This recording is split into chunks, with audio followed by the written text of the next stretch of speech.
Hello বন্ধুরা, আজকে আমি তোমাদের সাথে শেয়ার করব পুরীর গুপ্ত বৃন্দাবন কেমন। তো চলো দেখি না ভিডিওটা।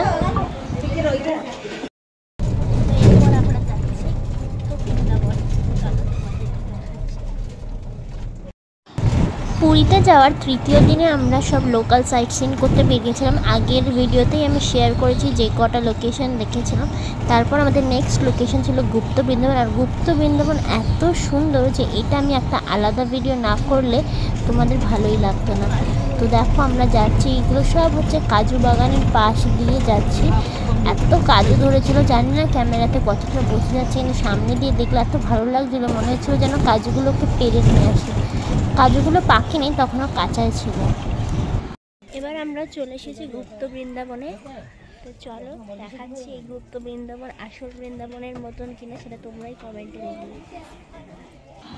মন্দিরটির আসল নাম হচ্ছে শ্রী গৌর বিহার আশ্রম, কিন্তু এটা সবাই এখানকার লোকাল লোকেরা গুপ্ত বৃন্দাবন নামেই ডাকে।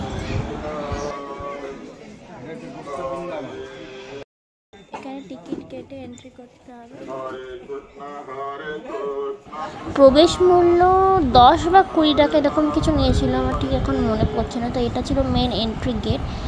এই এন্ট্রি গেটে ছিল জগন্নাথ দেবের একদম বিশাল মূর্তি। তারপরেই এখানে ঢুকেই ছিল প্রথমে এই প্রধান মন্দিরটা। এখানে রাধাকৃষ্ণের মূর্তি ছিল, আর একজন খুব সুন্দর হরে কৃষ্ণ গান গাইছিলেন। পুরো ভিডিওটাতেই শুনতে পাবে তোমরা তার গান। মন্দিরে উনি কন্টিনিউয়াস কিন্তু গেয়েই যাচ্ছেন, অনেক বয়স্ক ছিলেন।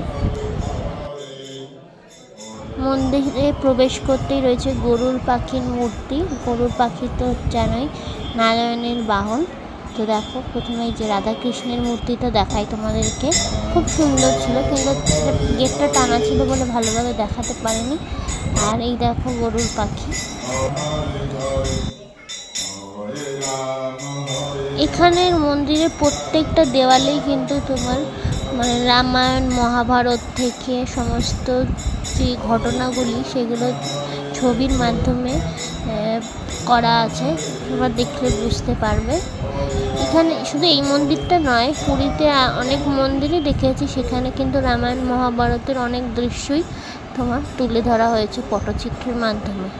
দেখো এই যে বিষ্ণুর অবতার, কি বিশাল মূর্তি। আর আমার সর্দি হয়ে গেছিলো ডাস্ট অ্যালার্জিতে, এই জন্য আমি তখন ওখানে আর কথা বলে ভিডিও করতে পারিনি, এত সর্দি হচ্ছিলো। তো আমার হাজব্যান্ডই ভিডিওটা করে দিয়েছিল মেনলি। এটা হচ্ছে মা সরস্বতীর মূর্তি।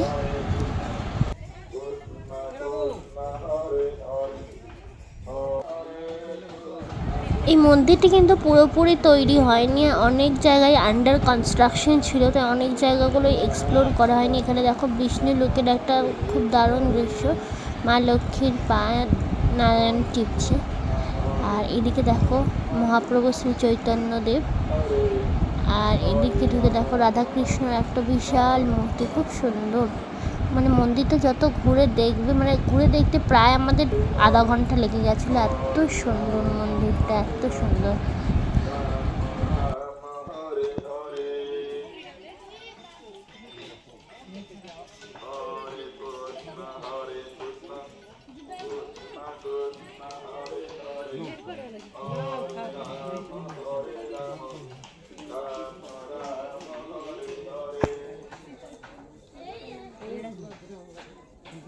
আর এইদিকে ছিল একটা হনুমানজির বিশাল মূর্তি, শ্রীরামচন্দ্র দাঁড়িয়ে। আর এই যে আমাদের বজরংবলী, খুব সুন্দর মূর্তিটা। এই মূর্তির সামনে দাঁড়িয়ে আমি একটা ছবিও তুলেছিলাম। আর এখানে হচ্ছে রাধাকৃষ্ণের অষ্টসখী নিয়ে যে ওরা দিনে মানে খেলতো বা গান বাজনা করতো, এখানে হচ্ছে সেই দৃশ্যটাই তুলে ধরা হয়েছে, শ্রীকৃষ্ণ, রাধা ও তার অষ্টসখীরা।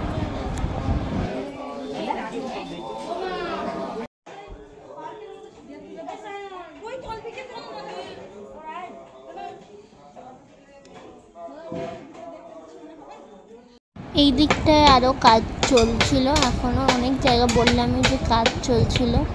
তো পরে যদি আবার যাই কখনো নেক্সট টাইম, তখন হয়তো তৈরি হয়ে যাবে, তখন আরও ভালো করে আবার পুরোটা দেখাবো তোমাদেরকে। এদিকে ছিল শনিদেবের মন্দির, এখানে আমরা পুজোও দিয়েছিলাম, সেই পোর্শনে ভিডিও করা হয়নি। আর আর এখানে দেখো সব আচার্যরা বসে আছে।